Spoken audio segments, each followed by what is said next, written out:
Hello everyone, welcome to Inclusive Bharat and welcome to the daily editorial analysis of the Hindu newspaper. In this video, we'll be discussing the important editorials from the Hindu newspaper for 30th August 2024. I've taken 4 articles for the discussion today. So let's explore these articles in detail. So the first article, by another name. So what is the crux of this article? See, the Supreme Court of India, it is urging a stricter action against the misleading advertisements of Ayurveda, Siddha and Unani products rather than just relying on their self-declarations or public apologies. And also this editorial criticizes the Ministry of Ayush for its lenient regulations which allow fake medicines to thrive, ultimately compromising the public health. So what is this article? Let's understand the background of this article first. See, first, this editorial discusses the ongoing issue with the misleading advertisements and the sale of unprovable medical claims related to Ayurveda, Siddha, Unani products in India. And it focuses on the recent Supreme Court case involving the Patanjali Ayurveda, which was criticized for promoting unverified health benefits of its product. Okay, the editorial also highlights the role of Ayush, which is responsible to regulate these alternative medicines, and it is attempting to circumvent existing law meant to protect the consumers from false claim. Okay, so here the highlight says that the Ministry of Ayush is not doing its work properly. Okay, the article emphasized that the need for a stronger regulatory measures and a better quality control to ensure consumer safety and to prevent the spread of fake medicines. Let's understand. What I've done in this video is I've explained the article line by line so that once after you watch this video you can go back, read the articles once again. You can easily understand the article and also that will help you in your reading comprehension skill. Okay, so what does this article says?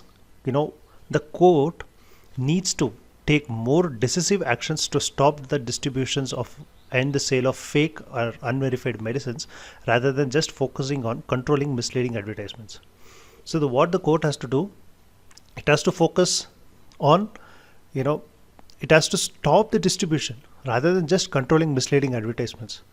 Okay, after a product which has been advertised, you can stop the distribution right away.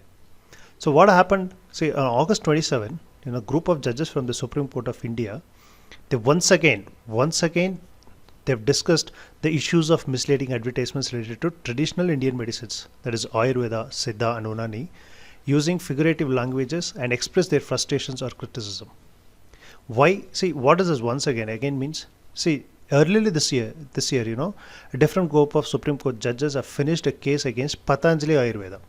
What this Patanjali Ayurveda have done? It is a well-known company. What they have done? They have not followed the orders that prohibited them from advertising health benefits of their products that were not scientifically proven. Without even the scientifically proven about the products, they have advertised some health benefits of this Patanjali Ayurveda products. So by the end of the case, the regulatory bodies in different states were motivated to take action against the Patanjali Ayurveda for their false claim. Additionally, the court ordered the company to publicly apologize through the advertisements for misleading the public. Okay, so although the state regulators are still deciding how to deal with Patanjali Ayurveda, the court decision suggested that they believed no further actions could be taken. This attitude reflects that the court's frustration with the Ministry of Ayush, which oversees the alternative medicine. Yes, see, the state regulators, they are still deciding how to deal with this case, the Patanjali Ayurveda.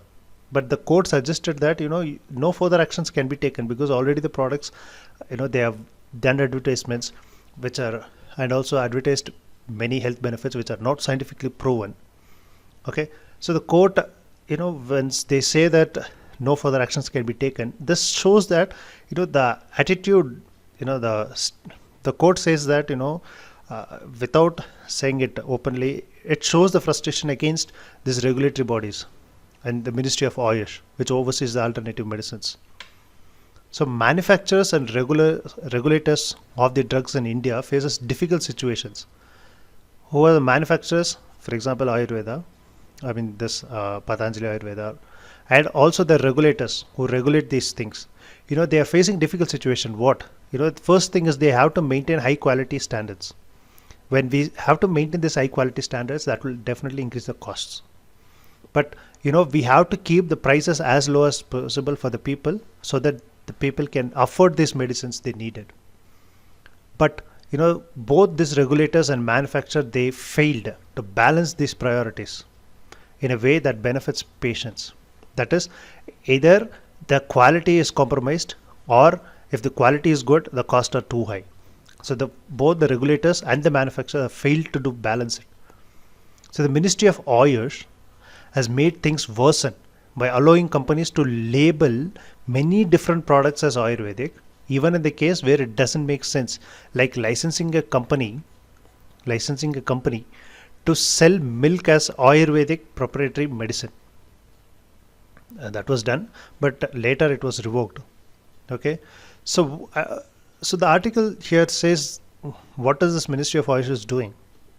Okay, the ministry seems to be avoiding enforcing stricter quality rules, likely to make it easier for business to operate. So there is no more strict quality rules taken by Ministry of Ayush. And the ministry is now trying to avoid the following Rule 170 of the Drugs and Cosmetic Rules of 1945, which penalizes misleading advertisements for traditional medicines.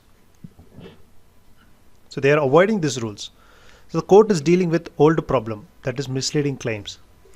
But this misleading claims, that is appearing in new different forms.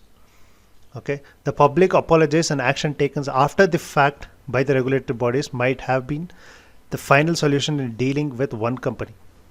So the court might appear satisfied with the demand from May 7 that all advertisers should declare on their own that they will not post misleading ads.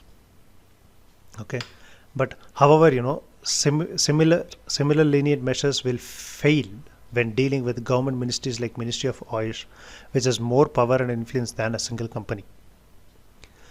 So the quality of medicines and inspections of manufacturers are inconsistent, especially in the field of alternative medicines.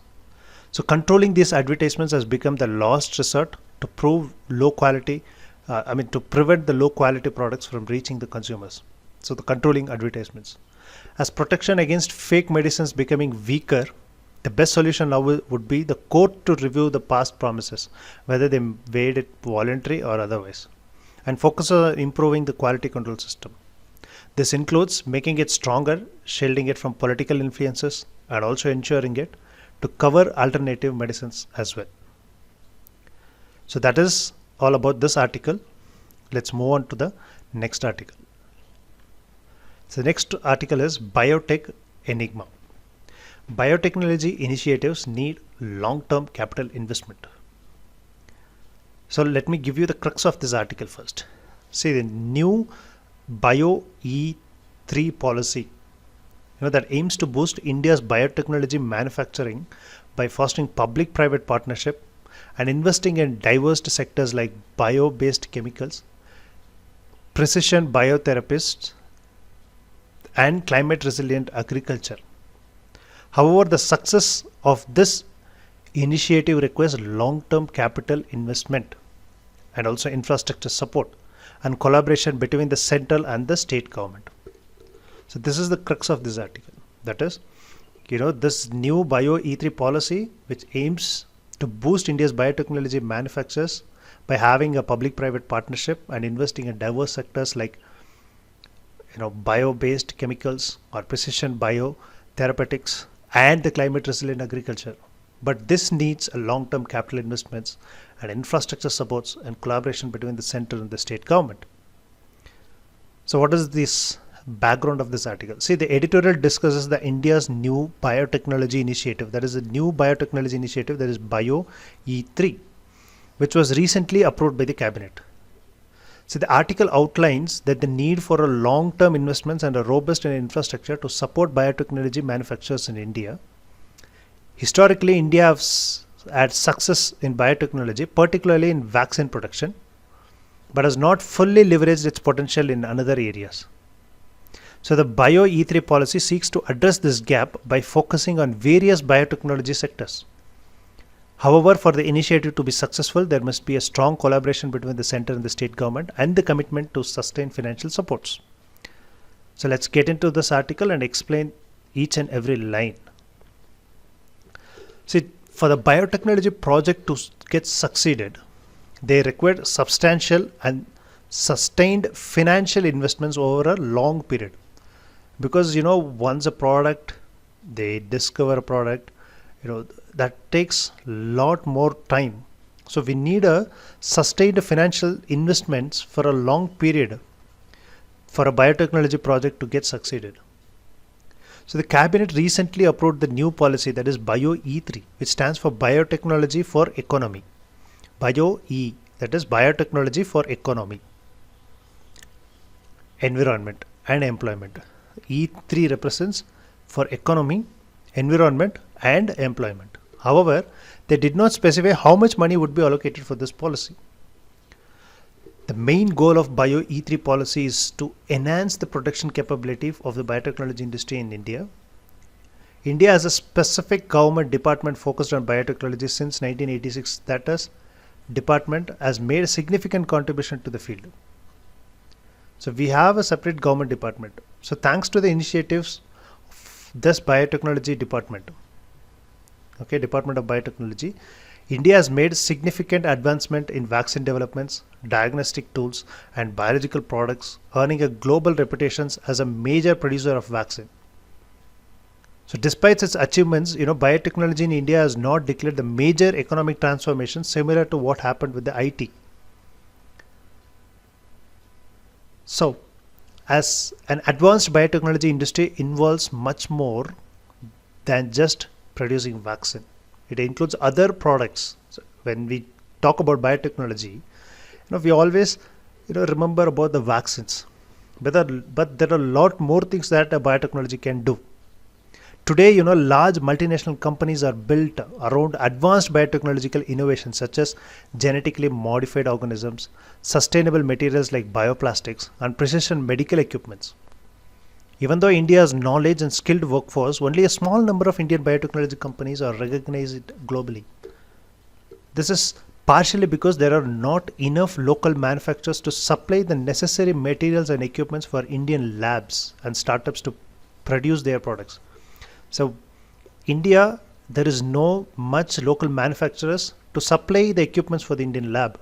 So whatever we have to construct a lab or anything, we have to import it from various other countries. So there is no startups.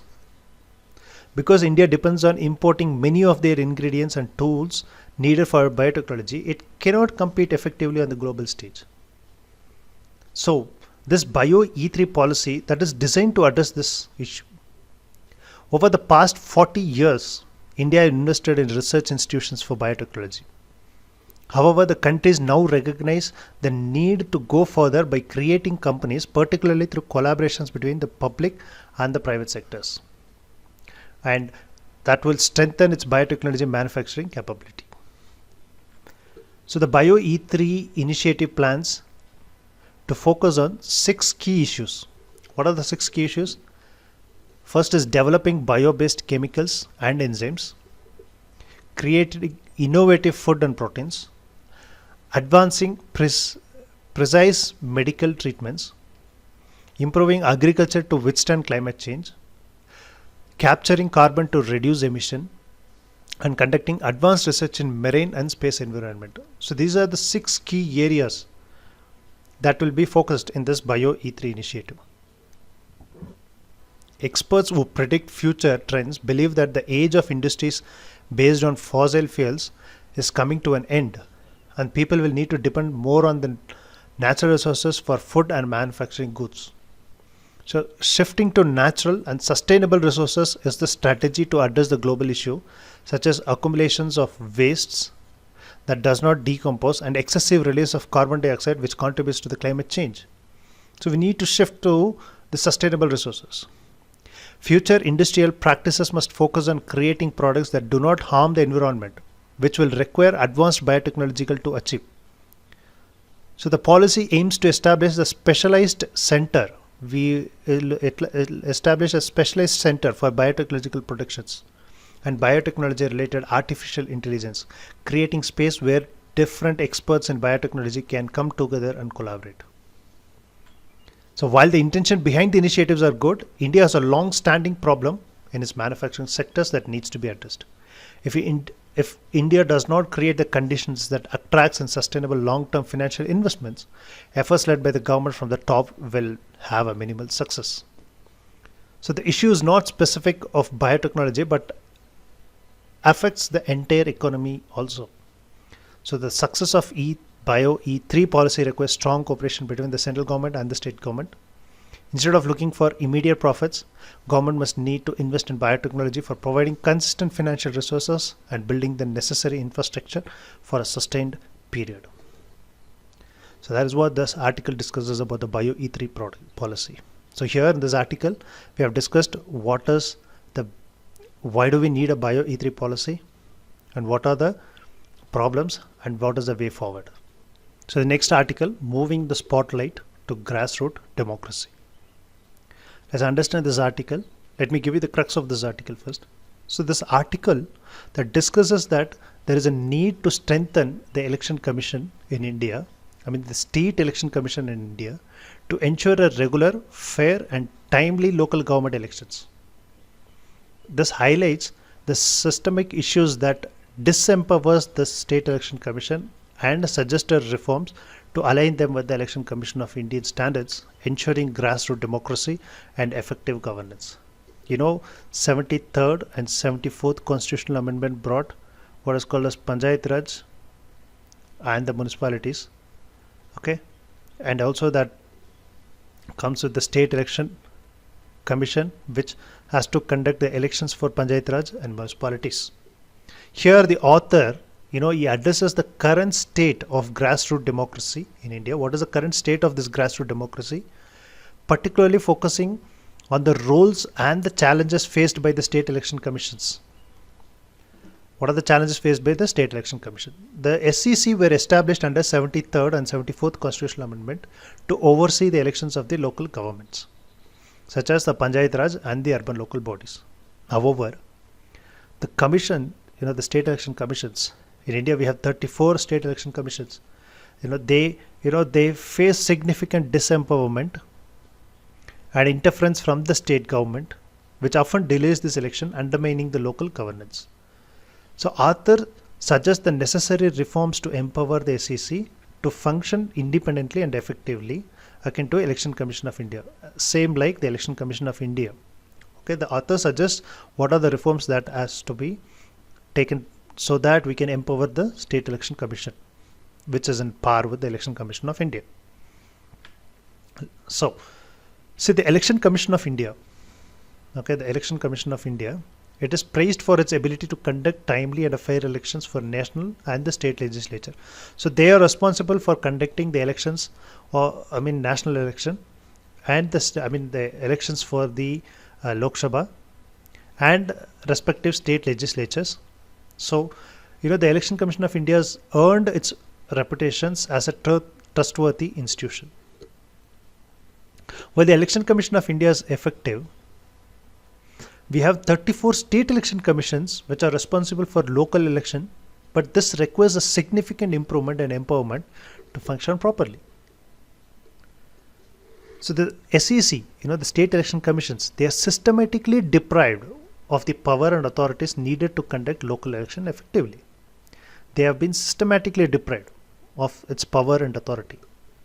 So the SEC were created by a specific articles of the Constitution that added through amendments in 1993, given them the authority to manage and oversee elections for the local bodies like the panchayats and the urban local body government. Despite their constitutional authority, we have made amendments in 1983 to oversee the elections of local bodies like panchayat and urban local bodies. This is a constitutional authority given to State Election Commission, but the State Election Commission lacks real power and are sometimes involved in legal disputes with the state government that hinders their function.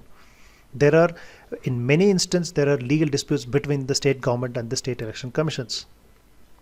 For example, if you see the Karnataka State Election Commission, they took legal action against the state government for not allowing them on a promises to the High Court to allow the SEC to adjust boundaries for their local election, which has already been delayed for a long time.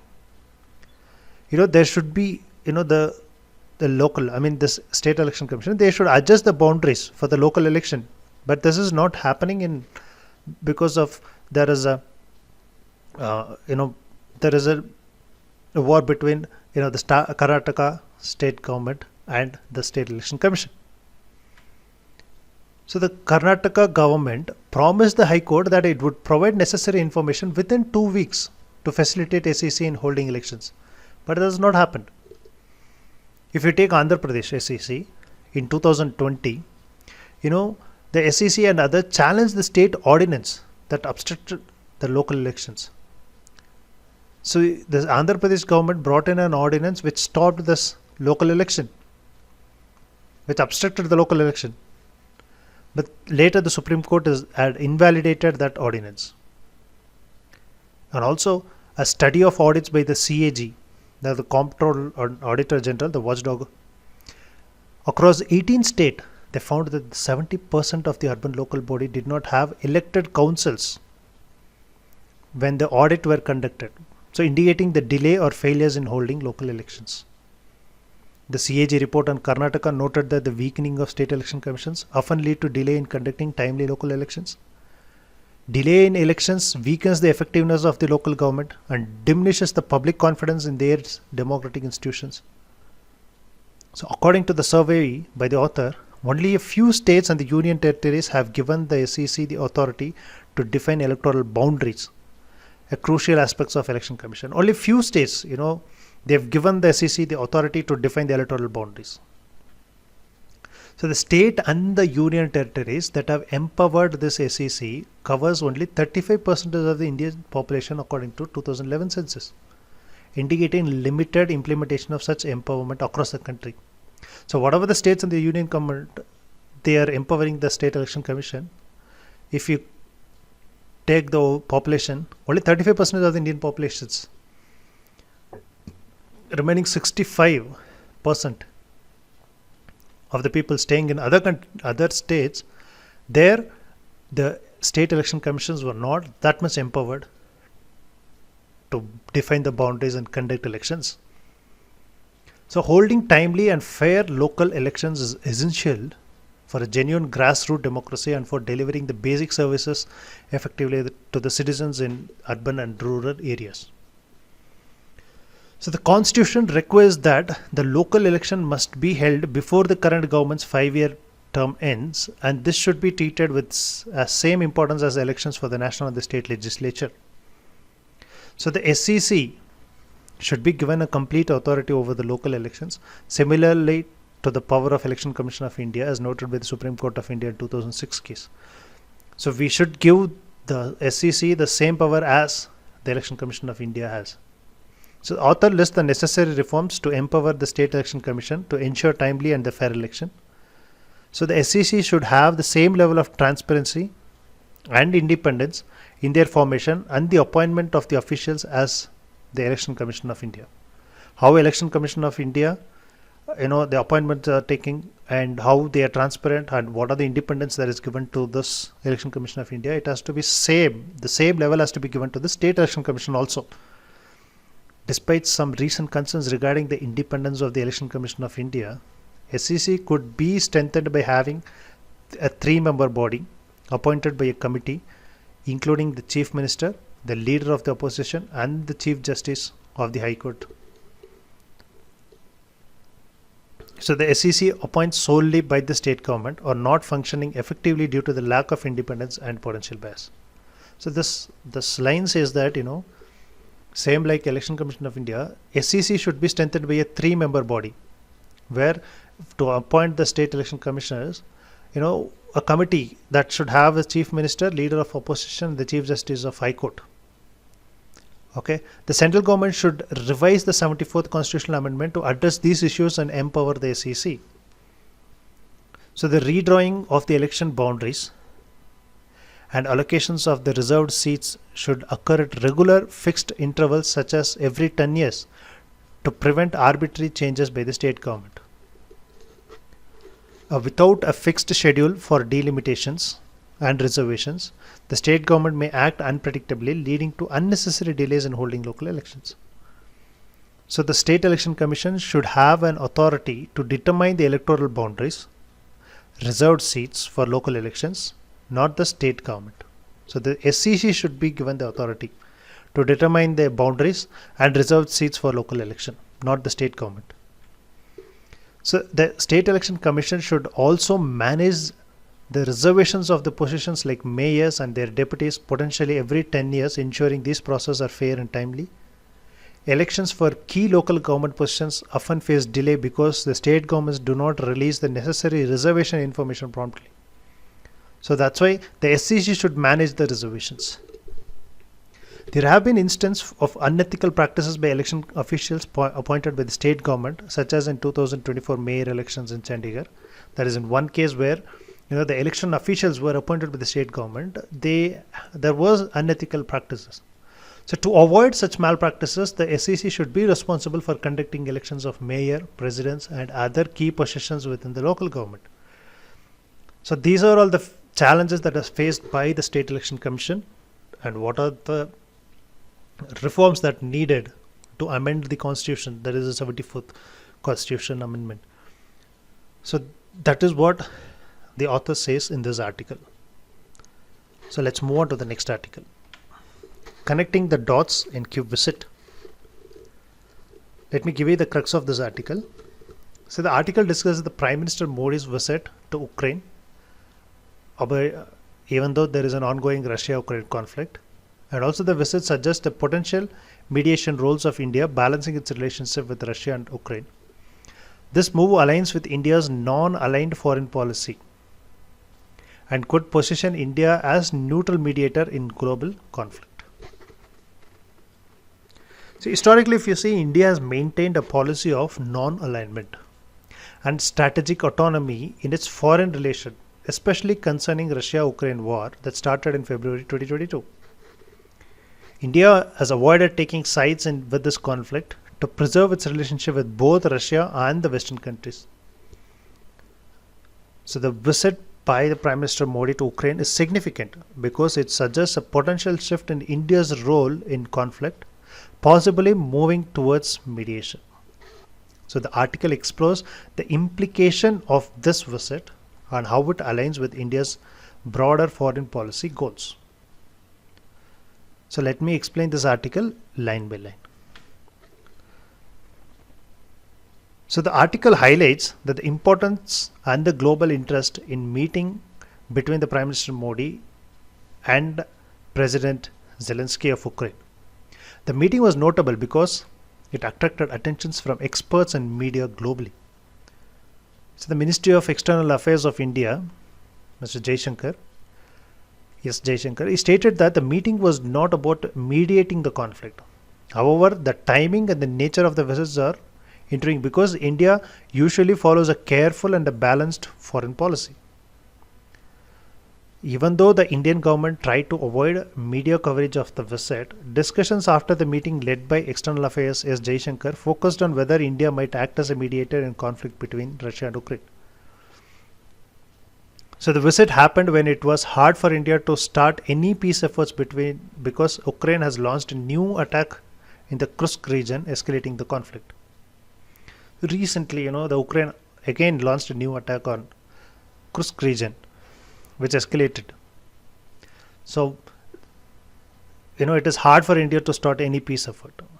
So Indian foreign policy has traditionally focused on non-aligning with any major global powers, that is the non-alignment, and maintaining independence in decision making, that is giving them the strategic autonomy. India aims to balance its relations with the different countries and prefer peaceful solutions to conflict. Since the Russia and Ukraine war began, India have chosen not to support either side. This neutral stance has upset the Western countries who wanted India to criticize Russia's actions in conflict. So India's decision to remain neutral aligns with the broader strategy of carefully navigating the international politics without raising its own national benefits or relationship. So India consistently supported the principles of United Nations, which include resolve disputes peacefully through international organizations like the UN. Even in UN, we have said we have to resolve these disputes peacefully. Even in early years, Indian Foreign Minister S. Jaishankar suggested in an interview with a German newspaper that India might consider mediating Russia-Ukraine conflict if it is asked to do so. However, Jaishankar made it clear that India would not proactively offer to mediate the conflict without being requested. So considering this context, Prime Minister Modi visits to Ukraine might have included discussions about initiating a peace process. So improving India's direct relationship with Ukraine seems unlikely at this time, but India does not rely on Ukraine for its trade, military needs or technology. So starting new direct interactions with Ukraine right now could be dangerous and involve significant risks for India because we don't have we don't rely on Ukraine for its trade, military needs or technology. But if we look closer at the circumstances, a logical reason for Modi's visit becomes clearer. Analysts think that the visits in India's way for balancing its relationship both sides, especially after Modi's recent visits to Russia, which Western countries criticized. So by interacting with both Russia and Ukraine, India has now showed itself as a neutral party, reinforcing its image as a responsible nation that supports peace and manages international issues independently. So this strategy, that matches India's historical role as a mediator in international disputes, such as during the Korean War, peace talks, and the Colombo Plan.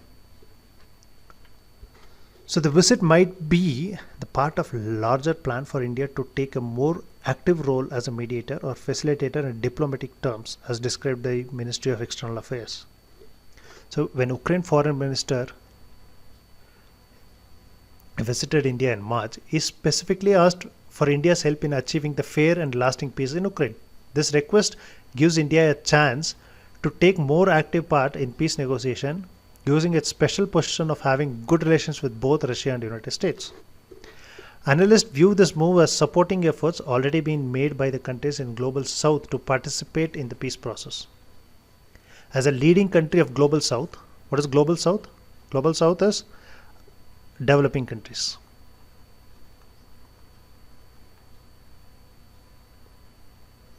Okay, so as a leading country of the Global South, India is attempting to contribute to peace efforts in this conflict.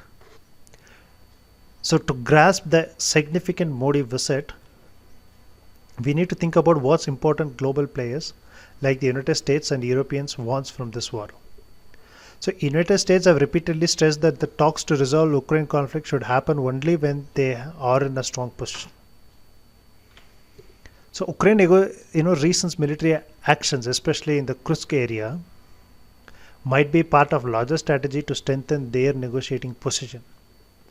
A temporary stop to fighting or a small peace agreements, if brokered by neutral countries like India, could benefit everyone involved in the conflict. So for the United States, a temporary peace would reduce the ongoing conflict strain and allows President Joe Biden to focus on other important foreign issues like those in the Middle East. So European countries urgently want the conflict to end because it's damaging their economies and creating worries about the energy security. As winters are nearing, European countries might experience more economic problems due to the lack of energy and rising prices. Even in short-term peace, not necessarily a complete solution, this could help reduce some of these issues and gives European leaders some time to manage their situation. Yes, because winter is appearing. Even though there is no a complete solution, at least there should be a short-term peace that could help reduce some of these issues and give European leaders some time to manage the situation. Out of all the involved parties, President Biden might be most eager to see the war ends. After stating he would not run for re-election in 2024, Biden have concentrated on building a strong foreign policy records, especially in areas where former President Trump might have been very different approach. By choosing not to run again, Biden might have fewer political pressures at home, enabling him to focus more on significant international diplomatic efforts. One important diplomatic efforts could be helping to negotiate resolutions of Russia-Ukraine conflict. To move this plan along, Modi is likely to discuss his visits with both Biden and Putin to inform them and possibly seek their input. For Biden, getting Russia to agree to negotiations before he leaves office would be a major success, especially since Trump has indicated he would stop supporting Ukraine unless it negotiates with Russia. Biden might depend on India's good relationship with Russia to help achieve the negotiation between Russia and Ukraine. So from Russia's point of view, India is the best choice to mediate the conflict.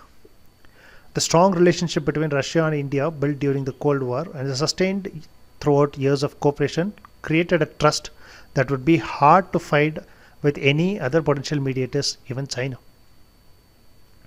So for Putin, negotiating will help the neutral countries like India allow Russia to leave the conflict gracefully without seeming to give the Western demands. For Modi, successful mediating this conflict would be a historical achievement that defines his legacy as a leader. Although Modi had many successes internationally, he faced major problems within India, such as losing ground in 2024 general elections and rising economic issues. Successfully mediating Russia-Ukraine conflict would improve Modi's image as a global leader and strengthen his position both India and internationally. If you see, Modi's participation in resolving this conflict would fit his broader goals of portraying India as a Vishwamitra, a country that not only advances globally in economies and technology but also helps maintain global peace and security. Even though India's involvement could bring many benefits, achieving its temporary peace in Ukraine is filled with difficulties. Both Russia and Ukraine have taken extreme stances and neither side is willing to compromise. So the political goals of the US and the Russia are firmly set, making it unlikely they would accept the peace plan suggested by the others. Additionally, the participations of multiple countries in this conflict makes the negotiation process very complex. However, because India is trusted by both the Russia and the Western countries, it could help broker the temporary ceasefire for partial peace deal that benefits all parties in the short term. While not the final resolution, achieving a temporary peace would be a crucial move towards reducing the conflict and offering necessary relief to everyone involved. So that is all about this article.